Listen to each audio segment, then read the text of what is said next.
O boom do mercado imobiliário, o aumento do poder aquisitivo da população e o crescimento da construção civil são fatores que impulsionaram a venda de consórcio de imóveis. Para se ter uma ideia, em Uberlândia a venda cresceu em 10% este ano, se comparar a 2011. Contrato nas mãos e uma meta: garantir o futuro das filhas. Depois de conquistar a tão sonhada casa própria por um financiamento do governo federal, Maria Renata comprou um terreno pelo sistema de consórcios. Devido à taxa de juros ser mais baixa do que o mercado pegar um financiamento, isso me motivou a querer entrar no consórcio. Então é algo que não desvaloriza. Se deixar o dinheiro no banco, com certeza não vai acompanhar o mercado. E você não segura, deixando o banco, sempre tem um imprevisto, você acaba gastando. E com o terreno, o imóvel ali, não. Em Uberlândia, segundo uma pesquisa do setor imobiliário, a venda de consórcio cresceu 10% de janeiro a março desse ano em relação ao mesmo período do ano passado. O aquecimento no setor da construção civil e o aumento do poder aquisitivo da classe C provocaram essa alta. Cenário positivo: bancos aumentam as linhas de crédito. Existe um valor máximo, mas ele é a partir de R$400, R$500, que você pode fazer esse planejamento. Na verdade, ele é para pessoas que não estão com algo que seja imediatista, né? É para quem está se planejando a médio e a longo prazo. O consórcio é uma opção interessantíssima. Mas nem todo mundo considera o negócio viável. Diferente do financiamento de imóvel, onde a taxa de juros existe, o consórcio também tem outras cobranças e restrições.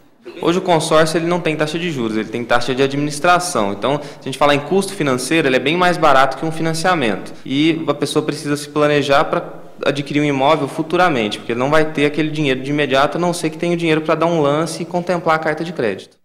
E para falar mais sobre o consórcio, nós recebemos aqui no estúdio a consultora em finanças Marlene Marins. E, Marlene, vimos aí essa matéria que fala sobre aquisição de imóveis através do consórcio. O consórcio é como ele estava falando agora, o entrevistado, ele ajuda, mas tem algumas partes que ele não traz muitas vantagens, não. Eu diria que é importante, a primeira avaliação que se deve fazer é primeiro da parcela da prestação, que se a sua renda, se a renda familiar comporta aquela parcela. Segundo, é cálculo que eu diria que é necessário fazer para simular valores dessa parcela e qual o custo dela, o que onera, né? Juro, taxa de administração, como é o caso do consórcio. Então essas coisas precisam ser feitas, né? E ter por trás uma empresa idônea que está repassando esse valor. Agora, existem algumas vantagens, sim, no consórcio, como foi colocado na reportagem, de ter um custo talvez menor se comparado com o do financiamento. Mas, por outro lado, o que você tem? Você não tem a disponibilidade do imóvel de forma imediata. É como ele falou agora, né? Então, Você já tem que esperar. Para quem quer ocupar o imóvel de forma imediata, né, precisa daquele imóvel, então o financiamento seria a alternativa. Até porque no consórcio você vai ser sorteado. O contrário pode ocorrer se você tem um dinheiro, né, razoável para que se dê lance e possa ser contemplado de forma imediata. Então, depende de um certo caixa para que você possa ser contemplado de forma imediata. Questão do caixa, às vezes de sorte, também de paciência. Agora, e para passar esse consórcio adiante? Porque na hora do aperto, cada um apela para onde dá, né? Por isso que é a nossa primeira observação. É preciso, em qualquer dívida, que se faça primeiro conta, né, de quanto, se no seu orçamento, na sua renda, é possível comportar aquela dívida, né? E hoje a avaliação que se faz é que ela não deva ultrapassar 30% do rendimento familiar. Então é importante isso, né, de 10% a 30%, que seria o 30% aí, talvez o valor máximo para que você possa iniciar a sua conta. E ela é uma dívida de longo prazo, então é importante ficar atento a isso, não é dívida de curto prazo, né? Financiamento de imóvel, consórcio, não são dívidas que você contemple em um ano, então é necessário fazer contas de longo prazo. Quer dizer, essa coisa de ter renda também, uma renda futura garantida, é necessário que se faça conta. Porque senão nessa hora, como a Vanessa disse, continua na hora de repassar, existem questões que estão ali no contrato, que em muitos casos as pessoas acabam perdendo muito do que já foi pago.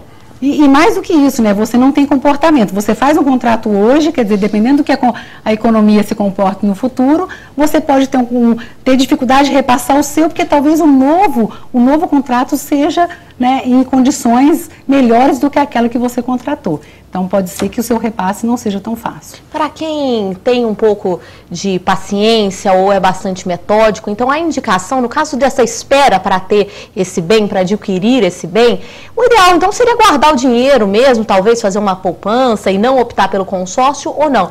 Eu falo para as pessoas metódicas, né?